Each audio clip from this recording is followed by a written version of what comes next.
Ngayong araw nga mga tol, dahil may lakad ako kaya maglilinis at magpapachange oil muna ako ng motor. Let's go! Lumabas na nga rin agad ako niyan at kinuha ko na yung helmet sa motor. Sinuot ko na nga rin yung helmet niyan para kung sakaling may nanguhuli, hindi ako mahuli. So ngayon guys, aalis kami mamaya ng 11. Pupunta kami sa Barangay Kupang. Mag-interview kami doon ng mga employee doon para sa research namin. Ngayon, ang gagawin muna natin, maaga pa naman, papachange oil muna ako at maglilinis ako saglit ng motor ko. So samahan niyo ako, let's go. Kaya umalis na nga ako niyan at bibili pa akong langis sa Honda. Napadaan pa nga ako dito sa barangay niyan at pagtingin ko, dito pala sa amin gaganapin yung sugod bahay. So yun guys, one way na dun sa daan papunta sa amin. Kasi andun mamaya sila Jose, tsaka sila Wally Bayola. Susugod bahay sila. Kaya one way na ngayon to. Yeah. Dumiretso na nga ako niyan at dito na ako dumaan sa Riles kasi sa Prinsa lang naman ako bibili ng mga langis. Ilang minuto nga lang din, nandito na rin ako sa Honda. Yo guys, pasok na tayo. Let's go.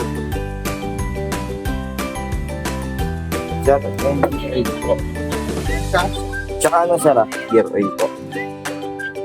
Langis at saka gero. Apo. Langis at full synthetic. Apo. Okay, wala kang mapupo ng labas. 340 nga pala yung engine oil dyan at 65 pesos naman yung gear oil. Tumingin na nga rin pala ako ng ibang pyesa dyan para kung sakali dito na lang ako bibili. At habang inaayos pa nga yung resibo nyan, tumingin-tingin muna ako ng motor. Maya-maya nga rin okay na yung resibo kaya nagbayad na ako. Kinuha ko na nga rin agad yung resibo at saka yung mga langis. Lumabas na nga rin agad ako niyan at nilagay ko na sa motor. Okay na guys, tara pa-change oil na agad tayo. Umalis na nga rin agad ako niyan at bago ako magpa-change oil dadaan muna ako sa simbahan. Dahil nga malapit lang din naman yung simbahan sa pinagbilhan ko kaya maya-maya nandito na rin ako.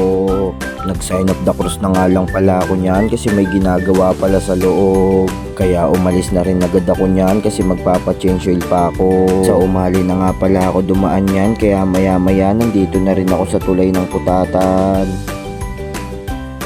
Kaya binakbakan ko na nga rin pero pagtingin ko ang daming ginagawa sa shop. Daming ginagawa guys, puno. Tara, linis na lang muna tayong motor. Dahil nga alis ako ng alas 10 kaya hindi ko na rin inantay at naglinis na lang ako ng motor.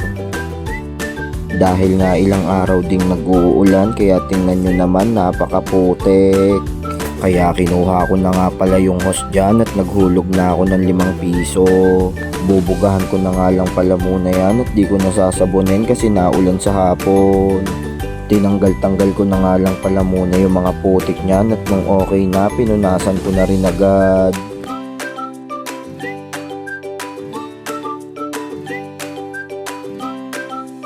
Pagtapos ko nga punasan yan, sumakay na ako sa motor at umalis na rin agad ako.